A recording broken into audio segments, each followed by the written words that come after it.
otra parte ya más tarde, en la noche, sobre esto que podríamos llamarle procurando un ocaso villano. Procurando un ocaso villano. Cuando venimos a la vida cristiana, hermanos, si a muchos de nosotros nos tocó, estando en nuestra juventud, probablemente a nuestra mente no estaba en ese momento, cuando estamos jóvenes, el saber que va a llegar un momento dado en el cual nuestro cuerpo físico ya no va a poder seguir adelante. Pero son cosas que sí nos dice la palabra de Dios y que debemos de estar conscientes de ello y meditar en lo que la Escritura dice para estar precisamente preparados, para fortalecernos, para poder estar enfrentando los momentos conforme vaya pasando en nuestra vida, porque aunque estemos jóvenes, hermanos, como bien lo sabemos, se pueden presentar distintas circunstancias, distintos problemas, enfermedades. Ya en una de las ocasiones que hablamos en esta campaña, hermanos, se mencionó pues que hemos tenido hermanos, hermanas de temprana edad que han partido con el Señor, están allá esperando en el paraíso, porque así dice la palabra de Dios. Para mí el vivir es Cristo y el morir es ganancia. Ya recibieron esa ganancia, ¿sí? Así es que la edad puede ser cualquiera, pero la Escritura nos dice que debemos de estar preparados en todo momento, y de esta forma enfrentar las situaciones. Allá en Eclesiastés, hermanos, en el capítulo 12, aquí podemos ver en Eclesiastés, en el capítulo 12, cómo el predicador está diciendo las siguientes palabras. En el versículo 1: acuérdate de tu Creador en los días de tu juventud, antes que vengan los días malos y lleguen los años en los cuales digas, no tengo de ellos contentamiento. También, hermanos, utilizamos este texto e incluso los versículos anteriores cuando hablamos con los jóvenes. Nos ha tocado también ahí tener a cargo pues, los jóvenes, hablar con ellos. Y desde el versículo 9, ¿verdad? En el capítulo 11, también, aparte de esta lectura del capítulo 12, lo relacionamos para decirles, joven, como dice el verso 9, alégrate en la juventud, ahorita que tienes fuerza, que tienes ánimos, que tienes muchos sueños, muchas ilusiones. Y aquí la Escritura dice, tome placer tu corazón. Ahorita que estás en la adolescencia, anda en los caminos de tu corazón y en la vista de tus ojos. Es decir, el joven pues tiene esas inquietudes, quiere llevarlas a cabo. Hoy en día, claro, pues ya se ha hablado un poquito acerca de ello, de los peligros que tiene el mundo, especialmente pues para influenciar al joven, no yendo precisamente al buen camino, sino desviándose del camino de Dios. Y son cosas que de pronto les llama la atención. ¿Por qué? Por esa influencia que hay en el mundo, ¿verdad? Van de acuerdo a la corriente del mundo, cuando el mismo apóstol Pedro nos dice que nosotros no debemos seguir esa corriente del mundo. A ellos, dice, les parece cosa extraña que nosotros como cristianos no corramos en ese mismo desenfreno y desolución, y a veces nos ultrajan. Pero aquí es donde de pronto estas situaciones afectan al joven, porque precisamente para no sentirse hechos a un lado, van con esa corriente del mundo. Y entonces ellos sienten que así, pues, como dice aquí Salomón, ¿verdad? Pues le está dando lugar a lo que siente su corazón, a lo que tiene que hacer, divertirse, etc. Pero se le dice a los jóvenes, le decimos a ellos, le hemos dicho a nuestros hijos, hermanos, seguramente los que tenemos hijos, hemos hablado con ellos de estas cosas, ¿verdad? Pero sabe que sobre todo lo que hagas, Dios te va a juzgar y va a traer consecuencia en tu vida las diversas situaciones que hagas. Y hablando también precisamente sobre el aspecto de esos famosos días malos, de esos aspectos que vienen en la vida, como a veces comúnmente se dice, la vida cobra factura en base a cómo se llevó la vida desde la niñez, si es que de pronto el joven entró en las drogas, en el alcohol, en todos los aspectos negativos de inmundicia, desafortunadamente sí vienen las consecuencias más adelante en su vida. Así es que en el verso 10 se le dice al joven, ¿sí? Igual como en el versículo 12, verso 1 está hablando, dice: quita de tu corazón el enojo, aparta de tu carne el mal. La adolescencia y la juventud son vanidad. Cuesta trabajo con los jóvenes hacerles ver eso, porque pues se molestan, se enojan. Y es lo que aquí la Escritura está diciendo: pues te vas a enojar, pues quita eso del enojo, trata de cambiar esa actitud que tienes. Y entonces, ya con una nueva actitud, con una nueva manera de ver las cosas, y más si estamos hablando con un joven cristiano, que se dé cuenta que en la vida van a venir esos días malos. Y también, como ya en una ocasión mencionamos, dice ahí Santiago que la vida es como la neblina, que aparece por un poco de tiempo y después desaparece, ¿verdad? En esta edad de la juventud, también probablemente todavía de una madurez, una cierta madurez, digamos, joven, decimos: vamos a hacer esto, vamos a hacer lo otro, tengo estos planes, pero cuando menos nos damos cuenta, ya nos quedan poco tiempo para los que estamos en algún trabajo ahí y se da este beneficio de la jubilación. Hacemos el análisis y decimos: en 3 años, en 4 años me jubilo, en 5 años me jubilo, pero si me siento joven. Bueno, no es así. El tiempo va pasando y las situaciones van cambiando en nuestro cuerpo físico, en nuestra mente, pero el interior, dice la palabra de Dios, debe de estarse renovando en cada uno de nosotros. Así es que en el versículo 2 está diciendo aquí Salomón, hermanos, dice: acuérdate de tu Creador también antes que oscurezca el sol, la luna, las estrellas, vuelvan las nubes tras la lluvia, cuando temblarán los guardas de la casa, se encorvarán los hombres fuertes, cesarán las muelas porque han disminuido, se oscurecerán los que miran por las ventanas. Ya en una forma figurada, hermanos jóvenes, amigos que nos acompañan, está hablando aquí la palabra de Dios de lo que va sucediendo con nuestro cuerpo físico.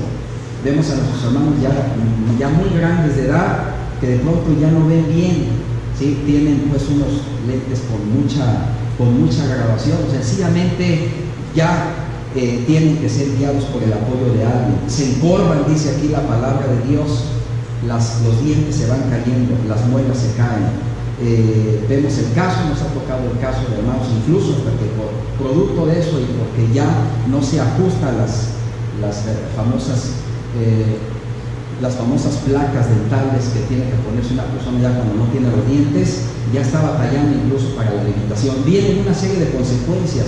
Así es el caminar en la vida del ser humano, hermanos, y por eso pues aquí la Escritura está diciendo que debemos en todo momento de estarnos acordando de nuestro Creador. El verso 4: las puertas de afuera se cerrarán por el bajo ruido de la muela, cuando se levantara la voz del ave y todas las hijas del campo serán abatidas. Ahorita podemos jactarnos de poder cantar fuertemente, todavía tener voz fuerte, pero en unos años más, hermanos, no se nos escuchará la voz. Estaremos ya con problemas afónicos y una serie de cosas. Dice el verso 5: también temerán lo que es alto, habrá terrores en el camino, florecerá el almendro, la langosta será una carga, se perderá el apetito, porque el hombre va a su morada eterna y los endechadores andarán alrededor de las carnes. Antes que la cadena de plata se quiebre, se rompa el cuenco de oro y el cántaro se quiebre junto a la fuente y la rueda sea rota sobre el pozo, porque el polvo vuelve a la tierra como era y el espíritu vuelve a Dios que lo dio. Así es el caminar, hermanos, en nuestra vida. Así lo presenta la palabra de Dios, así lo hemos visto. Muchos o algunos de nuestros hermanos que están aquí en este momento, o también familiares nuestros, hermanos, tenemos ahí a nuestro hermano, o tuvimos a nuestro familiar, haya sido nuestro papá, nuestra mamá, nuestro abuelito, nuestra abuelita, ya acostado ahí en la cama, hermanos. Pero gran bendición es cuando nuestro hermano, como dice aquí la Escritura, siempre se acordó de su Creador, y a pesar de estar ahí en el lecho de dolor, ¿sí?, ahí sigue clamando la voz de Dios, sigue orando, sigue cantando lo que se acuerda en su mente de todo lo que aprendió en su vida. ¿Por qué? Porque su mente está renovada. Hay consejos que nos da la palabra de Dios, también se les ha dado a los jóvenes, ¿verdad? Y también pues trabajamos con los niños. Recordamos ese texto que dice Proverbios 22:6, instruye al niño en su camino. Es parte de lo mismo, hermanos, porque en la medida que los niños van aprendiendo de las cosas de Dios, en ellos va creciendo esa fe, va fortaleciéndose esa fe. ¿Por qué va teniendo fe? Porque la Escritura así lo dice. La fe viene por el oír. ¿El oír qué? La palabra de Dios. Es muy importante para que cuando lleguen a esta etapa pueda ser más fácil ese camino. Primeramente vengan a Cristo, vengan al camino de Dios, porque Dios quiere que todos sean salvos y vengan al conocimiento de la verdad y darles esas herramientas, esas fortalezas para que puedan hacer un lado esa corriente del mundo. Porque segunda de Timoteo capítulo 2 verso 15, hermanos, dice el apóstol Pablo que debemos de presentarnos a Dios de qué manera, aprobados, que no tenemos por qué avergonzarnos de la palabra de Dios. Dice, al contrario, que la palabra de Dios guíe nuestras vidas. Hace un momento, pues lo poco que pudimos meditar en ello, hermanos, es de que nuestro matrimonio pueda fortalecerse, para así los dos estar unidos. La misma Escritura dice, si hay dos en el camino, va a ser más fácil ese camino si los dos estamos ayudando mutuamente. ¿Para qué nos estamos peleando? ¿Para qué nos estamos complicando las cosas?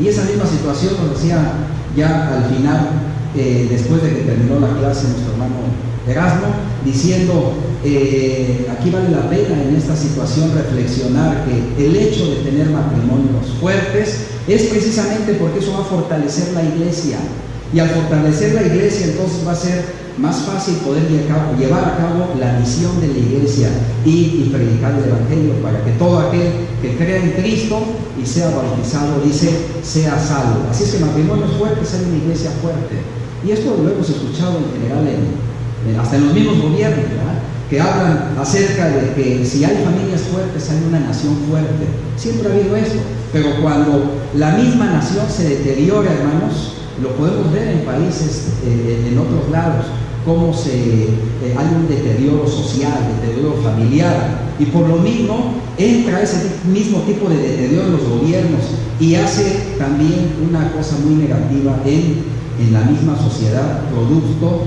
de cómo está creciendo esa sociedad. Así pues, hermanos, es como aquí Dios nos está hablando de todo esto para darnos cuenta, por ejemplo, en el Salmo 116. Salmo 116, esto es en el versículo 15, hermanos, está diciendo el salmista lo siguiente, que delante de Dios es muy estimada la muerte de ¿quién? De los santos. ¿Sí? O sea, ese ocaso final, cuando el hermano o la hermana llegó en santidad, ¿sí? ¿Por qué llegó en santidad? Porque 1 Juan 1:7 dice que la sangre de Jesucristo, su Hijo, lo estuvo virtiendo y limpiando de todo pecado, hasta llegar hasta ese momento. ¿Sí? O sea, eso es en todo momento, en todo instante, la sangre de Cristo nos está vertiendo. Siempre y cuando estemos viviendo en la luz y estamos en luz y tenemos comunión unos con otros, entonces ese punto final, el que va a llegar a nuestra vida, va a llegar ya pues a una muerte en Cristo. Lo hemos escuchado, hermanos, en sepelios donde están pues ahí tendido el cuerpo del hermano, de la hermana, y con toda confianza quien está ministrando ese momento, pues está contento en una parte, es triste en otro, porque el cuerpo se duele, ¿verdad?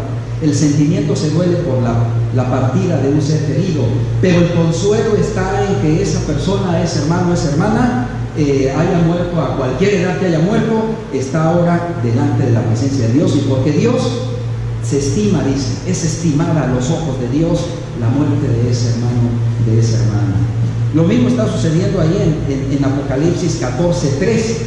Apocalipsis, hermanos, 14:13, esto es también de mucho ánimo, hermanos, porque lo hemos vivido, hemos sido nosotros también contagiados con ese ejemplo de hermanos que están en ese ocaso. Dice en el versículo 3, hermanos, oí una voz desde el cielo que decía, escribe, bienaventurados de aquí en adelante los muertos que mueren en el Señor. Sí, dice el Espíritu, descansarán de sus trabajos, pero ¿qué es lo que no va a descansar? ¿Qué es lo que va a seguir en la vida de estos hermanos? Sus obras, sus obras. Nos vamos a acordar de ellos, hermanos. A veces también desafortunadamente uno se acuerda de personas que no murieron en el Señor, y precisamente en un momento más podemos ver el caso de algunos de esos ejemplos que no murieron en el Señor, y también nos acordamos de ello, pero debemos de acordarnos para no caer en esa misma situación. El mismo apóstol está mencionando que las cosas que sucedieron allá en el Antiguo Testamento, ¿para qué dice que son? Son para nuestra enseñanza, para que no caigamos en los mismos errores que ellos cayeron. El pueblo de Israel tuvo bien claro al principio cuáles eran sus mandatos para poder seguir en el camino de Dios, ¿sí? Aparte de los 10 mandamientos, hubo una serie de preceptos de Dios que fueron dados al pueblo de Israel. Y había bendiciones, y es que ellos llevaban a cabo todo ello. Pero vemos en la historia del pueblo de Israel que una y otra vez caían, y también Dios fue claro con ellos. Si no sigues mi ley, dice, entonces vendrán sobre ti calamidades, serás entregado a pueblos ajenos, serás puesto en cautividad, y durante muchos años todo eso sucedió con el pueblo de Israel. Así que estamos aquí viendo que en el caso pues de cuando se llega a ese momento final, dice aquí la Escritura, sus obras con ellos siguen, y es lo que queremos. Es lo que queremos, ¿verdad? Que después de la muerte, que a cada quien nos vaya a tocar en alguna ocasión, porque esto va a suceder, sigan esas obras, sigan ese ejemplo, para que ese ejemplo pueda sacar y rescatar del mal a algunos. Hemos visto el caso de algunos hermanos que no alcanzan a ver que su familiar, después de su muerte, es bautizado.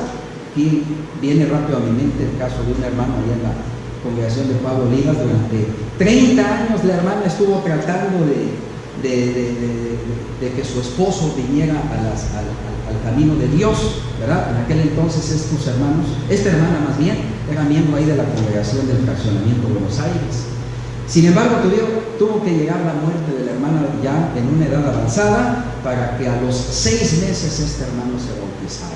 ¿Qué fue lo que hizo bautizar? Por un lado, claro, la predicación de la palabra, pero por otro lado, pues fue precisamente la obra que siguió de nuestra hermana, y que ahora nuestro hermano precisamente está trabajando fuertemente con sus hijos, algunos que no son cristianos, para poderlos traer al camino de Dios, y gracias a Dios otro de sus hijos ahí son miembros de la iglesia, en esa congregación y en otra congregación. Ahí vemos en la práctica, hermanos, cómo esto se lleva a cabo. Y como decíamos, aquí hay el caso de algunos familiares donde esto también de una manera hermosa ha sucedido.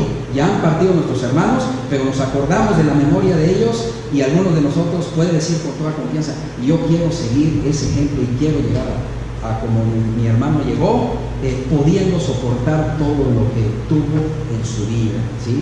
Y aquí está pues el caso de familiares, papás de nuestros hermanos, tanto de la congregación del industrial que hubo ahí, como de la congregación aquí de las Mitras o de San Bernabé. Hermanos, también aquí podemos ver nosotros en la palabra de Dios, pues casos que nosotros debemos de imitar, ¿verdad? Tenemos aquí en esta imagen, como ustedes ven, ¿qué hacía el apóstol Pablo? ¿Verdad? El apóstol Pablo, allá en Hechos, en el capítulo 16, verso 25, fíjense, dice la Escritura que junto con Silas estaban cantando himnos. Una de tantas cosas que el apóstol Pablo durante su vida y durante su caminar estuvo haciendo. ¿Qué estaba en su mente? Pues lo que leímos allá al principio de Eclesiastés. En todo momento acordarse de su Creador, ¿verdad? Acuérdate de tu Creador cuando vengan los días malos. ¿Acaso no eran días malos, hermanos? Como puede llegar a nuestra mente esta imagen donde el apóstol Pablo estaba en la cárcel con Silas, ¿verdad? Y luego sufriendo en distintos lados, en distintas persecuciones, en distintos problemas. De hecho, si vemos ahí en segunda de Timoteo, hermanos, en el capítulo 4, segunda de Timoteo, en el capítulo 4, en el versículo 7, aquí nos puede recordar un poco el apóstol Pablo de estas situaciones que hubo en su vida. Dice: he peleado la buena batalla, he acabado la carrera, he guardado la fe. Por lo demás, me está guardada la corona de justicia, la cual me dará el Señor juez justo aquel día, y no solamente a mí, dice, sino también a todos los que aman su venida. Y le decía incluso a los hermanos, ¿verdad? Vengan a verme. ¿Dónde se encontraba el apóstol Pablo? En la cárcel, hermanos. Dice el verso 10, podemos aprovechar aquí el verso 10 cuando dice: Demas me ha desamparado amando más este mundo, y se ha ido a Tesalónica, dice, Crescentes fue a Galacia y Tito a Malacia. De pronto el apóstol Pablo se encontraba solo, se encontraba sufriendo. Así a veces, hermanos, se sienten nuestros hermanos ya grandes de edad. Por eso es la reflexión también nosotros como iglesia de estar al pendiente de nuestras viudas, de los viudos también, ¿verdad? Y de aquellos que están en el lecho de dolor, porque sabemos que en ocasiones son desamparados por su propia familia. ¿Y a quién nada más tienen? A la iglesia que puede apoyarles, llevarles una despensa, llevarles un poquito de tiempo. Hermanos, a veces nosotros nada más estamos media hora, una hora ahí, pero realmente solo los familiares que ahí viven con ellos se dan cuenta de la situación tan difícil que están viviendo. Aquí el apóstol Pablo pues lo decía, en el verso 11 dice: solo Lucas está conmigo. Como que aquí Lucas, ¿verdad? De alguna forma tenía un poquito más de esa conciencia de no dejar solo al apóstol Pablo sabiendo todo lo que está sufriendo, ¿verdad? Así es que vemos este ocaso que tuvo el apóstol. Sin embargo, pues recibió la recompensa, porque él mismo lo dijo: sé que me está guardada la corona de justicia. Tenemos también un caso muy difícil, hermano, digo, de tantos ejemplos que hay en la palabra de Dios. No hay el tiempo para meditar en todos ellos. Podríamos decir en cierta forma un final feliz, un final triste, pero dentro de un final feliz, final triste, a como el mundo pudiera verlo, en general es un ocaso brillante, ¿verdad? Es ese final que dice Apocalipsis 2:10, a pesar de haber sido afligido de muchas maneras, de que el diablo incluso estuvo tocando su mente y su corazón para que pudiera renegar delante de Dios, como lo intentó con Job, ¿verdad? Al final estuvo ¿qué? Estuvo firme. Y aquí fue en el caso también de Esteban, hermanos, ahí en Hechos, en el capítulo 8, es nada más para que pues, nos demos una idea, que como en unas partes de la Biblia dice, hermanos, en realidad no hemos llegado a sufrir hasta el límite de la carne, ¿verdad? Una situación tan difícil. Algunos hermanos seguramente sí lo han tenido en distintos lados. De pronto hemos escuchado casos donde aquí mismo en nuestro país hay el caso de ciertas regiones donde hay las famosas leyes y costumbres, y sí hemos sabido de casos de hermanos que han sido sacados del lugar a punta de espada, de machete, ¿verdad? Y algunos han sido incluso hasta lastimados por causa de ellos, en los estados de Chiapas, en los estados de Oaxaca. Así que no solamente en el primer siglo, como fueron perseguidos nuestros primeros hermanos cristianos, y su ocaso llegó en situaciones como ya mucho conocemos, con la forma como los martirizaba el pueblo romano y cómo los aventaba ya en el circo romano, pero al final ellos ahí estaban encomendados a Dios, recibiendo la muerte en ese momento, pero una muerte física. Sin embargo, sabían que tenían la vida eterna ya ganada. Dice aquí la escritura, hermanos, en Hechos, en el capítulo 8, este es en el versículo 55, Hechos 8,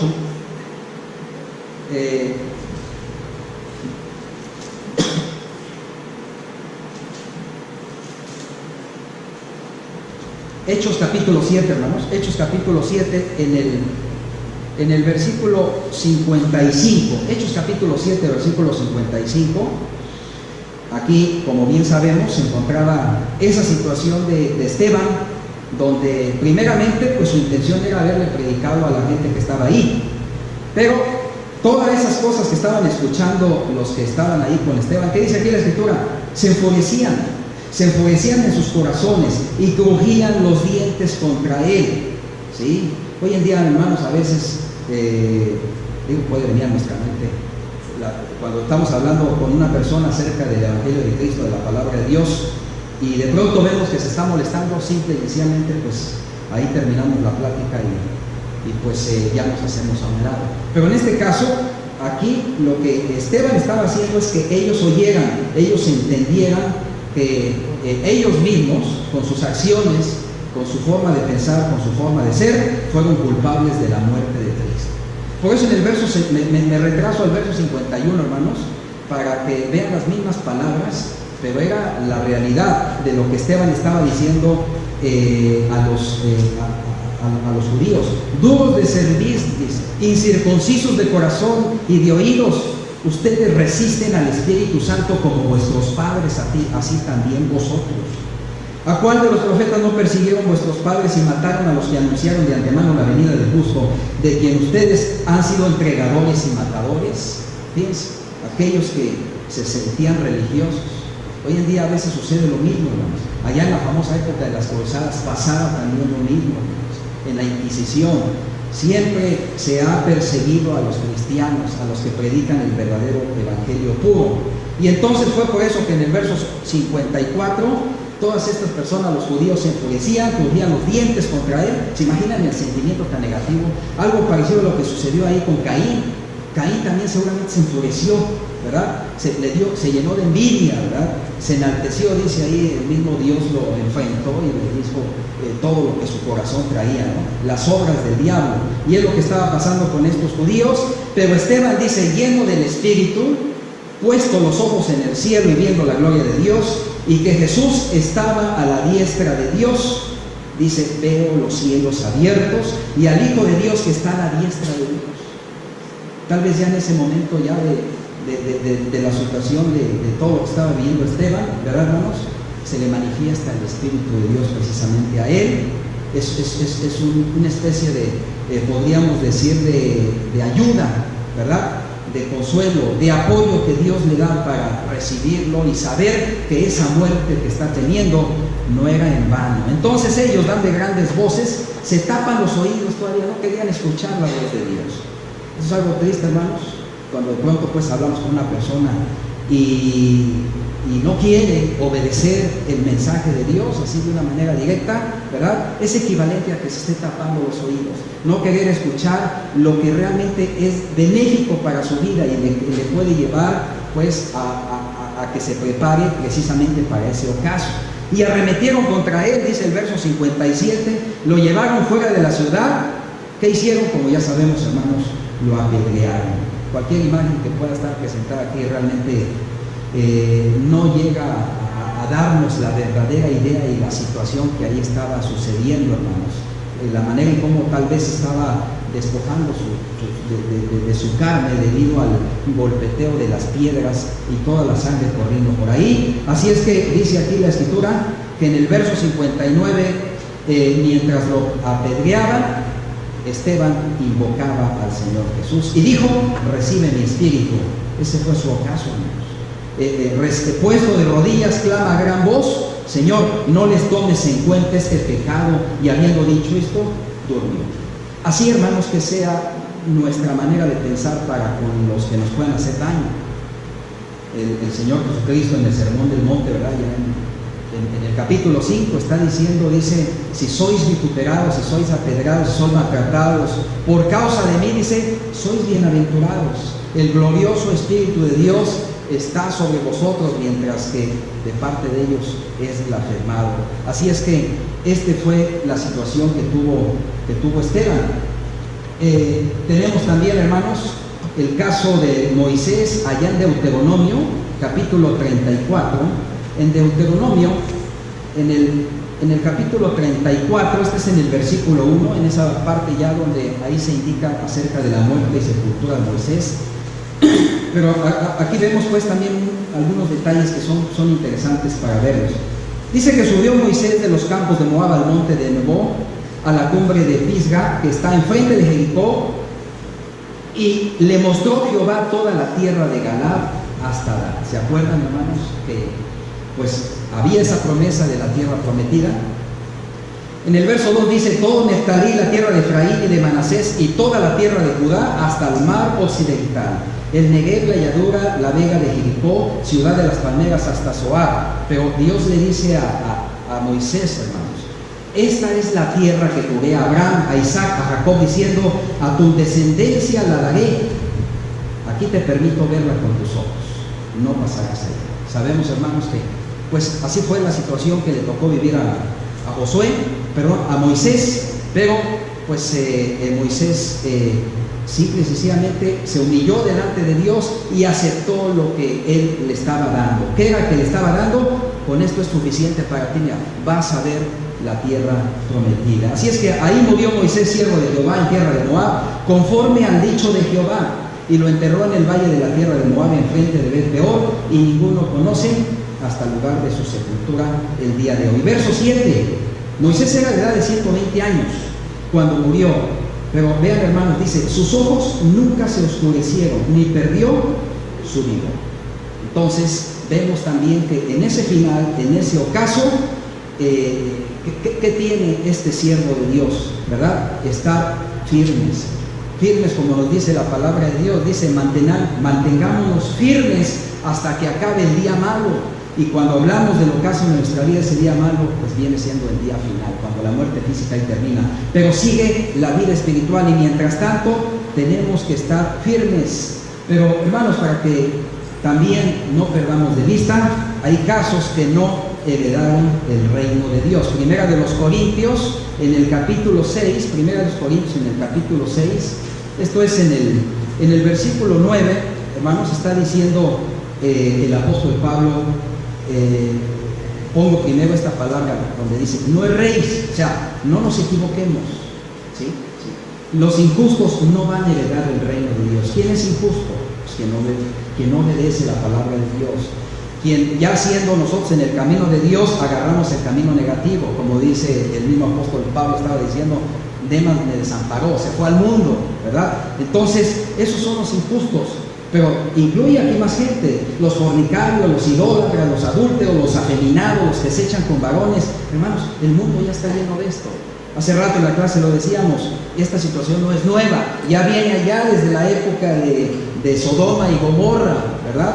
Y de pronto en el Nuevo Testamento también ahí la misma escritura hace referencia a esas ciudades, de la manera y el comportamiento como la gente en el primer siglo y la gente también hoy en día, podríamos decirle, están siguiendo ese mismo ejemplo. Así es que no hay que equivocarnos, que no nos confundan las leyes que están saliendo en el mundo, que no nos confundan la influencia fuerte de las redes sociales tratando de hacernos cambiar nuestra manera de pensar. Dios está diciendo eso y dice, no erréis, ¿verdad? Ahí en el Antiguo Testamento también hubo situaciones sobre el pecado, y dice ahí, párate y fíjate cuál es el buen camino, vete por las sendas antiguas, ahí lo que Dios enseña en su palabra. Verso 10, ni los ladrones, ni los ávaros, ni los borrachos, ni los maldicientes, ni los estafadores van a heredar en el reino de Dios. Ahora, hermanos, aquí viene también la promesa, el apoyo, la reconciliación que podemos tener delante de Dios, porque dice,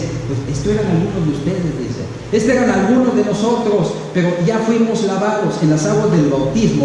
Uno es lavado, hermanos, a través de la comunión en Cristo y de vivir en luz. Dice lo que ya vimos en Primera de Juan, la sangre de Jesucristo nos está limpiando de todo pecado.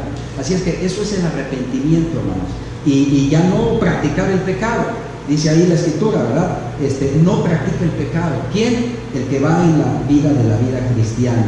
Fallamos, sí, ¿verdad? Mentimos en ocasiones porque estamos en el mundo, pero nos estamos fortaleciendo, estamos creciendo, nos estamos levantando. Así es que dice, ya hemos sido santificados, ya hemos sido justificados por el nombre del Señor Jesús y por el Espíritu de Dios. Hechos capítulo 5, en el del versículo 1 al 11, conocemos esa historia, hermanos. Ananías y Zafira obedecieron las obras del diablo, obedecieron al diablo, no hicieron lo correcto. Está registrado en la Biblia que su ocaso no fue brillante. De hecho, está ya claro ahí cómo pues fueron por el camino incorrecto. Mintieron a Dios, mintieron al Espíritu Santo. También en Segunda de Crónicas capítulo 28, del verso 1 al 5, nada más por poner uno de tantos ejemplos, el rey Acaz no hizo lo recto delante de Dios. De hecho, invitó al pueblo a hacer idolatría, como muchos reyes también pasó dentro de los reyes malos, ¿verdad? Que hicieron lo negativo y el pueblo se vertía hacia la idolatría y hacía lo malo delante de Dios. También tuvo un final malo, dice la palabra de Dios, fue entregado ahí a los pueblos y finalmente recibió las consecuencias de su pecado. En conclusión, hermanos, y consejos que nos da la palabra de Dios allá en 2 de Corintios, otra vez el apóstol Pablo, en el capítulo 4, en el versículo 16, 2 de los Corintios capítulo 4, en el versículo 16, hermanos, dice, aquí pues, mensaje pues para nosotros, hermanos, que vamos en este camino, nuestros hermanos ya más grandes de edad, ya hermanitos también ya grandes que hasta con su bastón vienen a la congregación, hermanos con problemas de salud, que sabemos que lo hay. El apóstol, hermano, nos está diciendo, no desmayes, no desmayemos, dice, sabemos que este hombre exterior, este cuerpo físico está mal, se va desgastando. A veces nos preocupamos, invertimos mucho dinero, porque ya me dio aquí el problema pues del azúcar, de la alta presión, de la gastritis, de esto, del otro. Dentro de lo que Dios nos ayude para salir adelante, para tampoco estar en ese afán y esa ansiedad, pues vamos a atendernos, es cierto, tampoco vamos a evitar el apoyo médico, pero hasta donde eso se pueda hacer. Y mientras tanto eso esté sucediendo, dice aquí la Escritura, el interior se debe estar renovando día tras día, porque esta leve tribulación, así debemos de considerarlas, hermanos, y más viendo los ejemplos del apóstol Pablo, de los mismos hombres de Dios en el Antiguo Testamento, ¿sí? Dice aquí, esta leve tribulación debe de producir en nosotros una cada vez más excelente y peso de gloria. Así es que no miremos las cosas que se ven, no miremos el cuerpo físico. Es cierto, nos vemos al espejo, estamos viendo ahí cómo pues, está cambiando nuestra, como lo decía Salomón ahí en Eclesiastés, estamos envejeciendo, está habiendo muchos problemas. Dice ahí, eso no hay que verlo, porque las cosas que se ven es temporal, o sea, este cuerpo físico es temporal, ese no va a servir ya después cuando todo esto termine, porque el apóstol Pablo aquí también en los Corintios, en su primera carta, está diciendo, la carne y la sangre no pueden heredar el reino de Dios, aunque haya algún grupo religioso que esté tratando de predicar lo contrario. La palabra de Dios dice que no puede entrar en el reino de Dios carne y sangre, sino solamente aquello que es espiritual. Así es que lo que no se ve es lo eterno. Sabemos, hermanos, que este cuerpo físico, dice, se va a deshacer, se va a acabar, se va a maltratar. Pero también sabemos, y esa debe ser nuestra confianza en nuestra mente, que tenemos de Dios un edificio, una casa que no está hecha de manos, está eterna en los cielos. Y aquí esto es individual, hermanos, porque allá ni hay casamientos ni se van a dar casamientos. Allá es una situación individual donde aquí nos estamos ayudando. El matrimonio que nos tocó vivir, pues es para apoyarnos aquí en la tierra, hermanos. Pero allá ya estaremos alabando por toda la eternidad precisamente a Dios, al Señor. Y eso lo podemos ver ahí en el Apocalipsis. Una parte de ello lo estaremos revisando en la noche de hoy. Así es que dice pues aquí la palabra de Dios. En el verso 4, asimismo dice, los que estamos en este tabernáculo gemimos con angustia, ¿sí? Nos duele, pero no quisiéramos ser desnudados, sino revestidos para que esto mortal sea absorbido por la vida. Y eso debe estar en nuestra mente. Filipenses también, hermanos, en el capítulo 1, Filipenses en el capítulo 1, el apóstol Pablo está diciendo el versículo 21, para mí el vivir es Cristo y el morir ganancia. Pero si vivir en la carne para mí es beneficio de la obra, no sé qué escoger, porque a veces también hay situación que vemos la cuestión, que vemos, hermanos, ahí en el hecho de dolor, ya que el Señor me recoja. Dejemos todo a la voluntad de Dios, hermanos, porque el verso 23 dice, porque de ambas cosas estoy puesto en estrecho, teniendo deseo de partir para estar con Cristo. Ese deseo pues que hay de decir, ya Señor, llévame, lo cual es muchísimo mejor. Pero también quedar en la carne es necesario por causa de ustedes, de la iglesia. La iglesia, hermanos, ve el ejemplo que dan nuestros hermanos cuando están soportando por la causa de Cristo, ¿verdad? Y están siguiendo adelante. Y ese ejemplo nos conforta y a todos los demás. Así es que dice aquí, confiado en esto, sé que quedaré y aún permaneceré con vosotros para vuestro provecho y gozo en la fe, para que así abunde más la gloria de mí en Cristo Jesús, por la presencia mía dentro de ustedes. Ahí estamos viendo, hermanos, el vivir es Cristo, el morir es ganancia, pero cuando el Señor precisamente los esté manifestando. Solo queda la invitación, hermanos, que nos da aquí pues en estos escritos que podemos ver de la palabra de Dios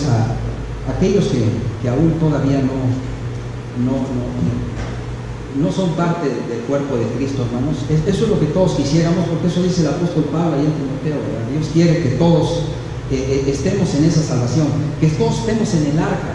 Allá en Génesis, en el capítulo 6, hermanos, esto es en el versículo 12. Génesis, capítulo 6, en el versículo 12 y 13, aquí nada más podemos ver lo siguiente, hermanos, que Dios le dice a Noé: he decidido poner fin a todo, dice, porque la tierra está llena de violencia a causa de ellos, y aquí yo destruiré la tierra. Así es que haz un arca de madera de gofer, harás aposentos en el arca y la calafatarás con brea por dentro y por fuera. Ahí estaba el mandamiento, hermanos, el mandamiento precisamente a Moisés, porque dice también aquí la palabra de Dios que Dios miró la tierra y estaba, ¿qué? Corrompida, porque toda carne se había corrompido y su camino es sobre la tierra. Es lo que decíamos, hermanos, no es nuevo la maldad que hay hoy en día, aunque esta maldad el Señor Jesucristo ya nos lo dijo en su palabra, ¿verdad? Que conforme pase el tiempo la maldad se irá, ¿qué? Multiplicando, y ahí es el cuidado que debemos de tener, porque debido a esta maldad el amor de muchos se resfriará, porque probablemente lleguemos a estar, así nos dice la Biblia, ¿verdad? Como en los días de Noé, en este tipo de situaciones de corrupción, ¿verdad? Como dice aquí la Escritura, de violencia. ¿Acaso no lo estamos viviendo? Sí estamos viviendo, pero tal vez no al grado al que se encontraba esta situación allá con Noé, y por eso fue necesario la destrucción. Pero el apóstol Pedro, hermanos, en su primera carta, primera de Pedro capítulo 3, en el versículo 20, nos está recordando esta situación de lo que sucedió ahí con Noé. Dice: en otro tiempo, los que en otro tiempo desobedecieron, cuando aún esperaba la paciencia de Dios en los días de Noé, mientras preparaba el arca, en la cual solo 8 personas, hermanos, fueron salvas, son las que se subieron al arca. Y también la palabra de Dios hoy en día nos dice, hermanos, muchos son los llamados, pocos los escogidos. ¿Quiénes son los escogidos, verdad? ¿Quiénes son llamados también? Bueno, el que viene a Cristo es equivalente a que entra al arca. Es decir, el que entra a las aguas del bautismo, de alguna forma se está metiendo al arca de Dios, porque dentro del arca hay esa protección, fuera del arca no la hay, hermanos, para prepararnos precisamente en esta vida. Así es que, por eso hace referencia el apóstol Pedro a esto y nos lleva al mandamiento del bautismo en el verso 21. Así que el bautismo que corresponde a esto, ¿qué es esto? A una salvación por agua, así como sucedió allá en el tiempo de Noé, que fueron salvos precisamente a la hora de que llegó el diluvio. Así es que este bautismo, sumergirnos en agua, dice, no quita las inmundicias de la carne, sino como la aspiración de una buena conciencia hacia Dios por la resurrección de Jesucristo. Es decir, por medio de la fe, a la hora de que obedezco el mandamiento de ser bautizado, me pone en una buena conciencia delante de Dios. Dios se agrada de lo que estoy haciendo y estoy haciendo pues su voluntad. Y pues el caso sucedió allá en Hechos, en el capítulo 16, en el verso 25. La imagen nos puede dar alguna idea de lo que pues pudo haber sucedido ahí. Dice la Escritura que ahí en la misma cárcel estaba precisamente el apóstol Pablo, y en el verso 25 dice que estaba a medianoche junto con Silas. ¿Se acuerdan que pues se encontraba precisamente en la cárcel Pablo y Silas cantando himnos y los presos los oían? Ahí entonces vemos cómo en ese ocaso del mismo apóstol Pablo, ya también en la parte casi final de su vida, no dejaba de predicar el evangelio. Por eso nos dice, predica, insta a tiempo y fuera de tiempo, porque vendrá tiempo cuando no van a escuchar la sana doctrina. Y por eso es que se aprovecha estos momentos y cuando la iglesia se reúne para invitar a las personas a que obedezcan el mandato de Cristo. Dice entonces el verso 26, y acaso a veces nos preguntamos, ¿es necesario que algo así suceda para que una persona reflexione, recapacita? No solamente alguien que quiera venir a las aguas del bautismo, nosotros también, hermanos, como cristianos, para saber que si en un momento dado no estamos correctos en el camino de Dios, lo podamos enfocar bien. Dice aquí la Escritura que vino un terremoto, de tal manera que los cimientos de la cárcel se sacudieron y al instante se abren las puertas y las cadenas de todos se soltaron. El carcelero se despierta, viendo las puertas abiertas, quiso matarse, porque sabemos, hermanos, que si un preso se les va, la pena era la pena de muerte, porque pensaba que los presos habían oído. Pero Pablo, sabiendo todo eso, les dice con gran voz, no te hagas ningún mal, porque aquí estamos. Entonces él, pidiendo luz, se precipitó adentro, dice, y temblando se postra a los pies de Pablo y de Silas. O sea, el carcelero, hermanos, esta persona que pudo reflexionar. Dice allá también la escritura que cuando predica el apóstol Pedro el primer sermón, las personas ahí se compungieron de corazón, ¿verdad? ¿Con qué? Pues en este caso con el mensaje del apóstol Pedro, haciéndolos darse cuenta de que ellos fueron culpables de la muerte de Cristo. Así es que sacándoles, ¿sí? Dice, les dijo: señores, ¿qué debo hacer para ser salvo?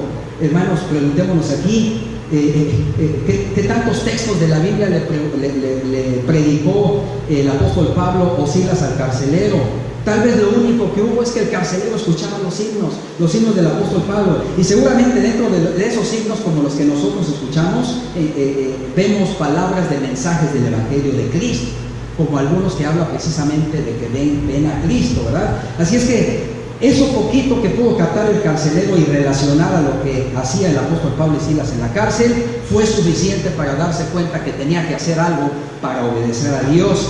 Le dijo: cree en el Señor Jesucristo, vas a ser salvo. No solamente tú, dice, sino también tu casa. Claro, porque en este caso era la intención de llevar el Evangelio a la casa. Le hablaron de la palabra del Señor a los que estaban en su casa, y él, tomándoles en aquella misma hora de la noche, les lava las heridas enseguida, se bautiza con todos los suyos. Les lleva a su casa, dice, les puso en la mesa y se regocija con toda su casa de haber creído a Dios. Son finales felices, hermanos, y son los finales que Dios quiere que toda persona en esta tierra tenga. Por eso esa invitación, ojalá pues no caigan en saco roto, como decimos a veces, ¿verdad, hermanos? Es decir, que no sea en vano las palabras del Señor Jesucristo. Es como el hermano mencionaba en un principio: si alguno hable conforme a la palabra de Dios. Es lo que nosotros escuchamos, porque nosotros mismos nos estamos también alimentando de todo esto.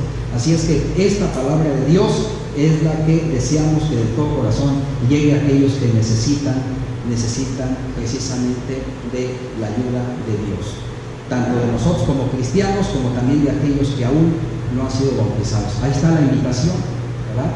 Si bien puedes creer en Cristo, puedes ser bautizado y así de esa manera ser salvo. Vamos a tener un himno de invitación, hermanos, en esta mañana, y Dios nos ayude a todos para salir adelante en este camino, y también pues Dios le dé ayuda e entendimiento a nuestros visitantes para que tomen la decisión correcta en sus vidas, y ese les acompañe para seguir en este camino y tener un ocaso brillante. Que el Señor les bendiga.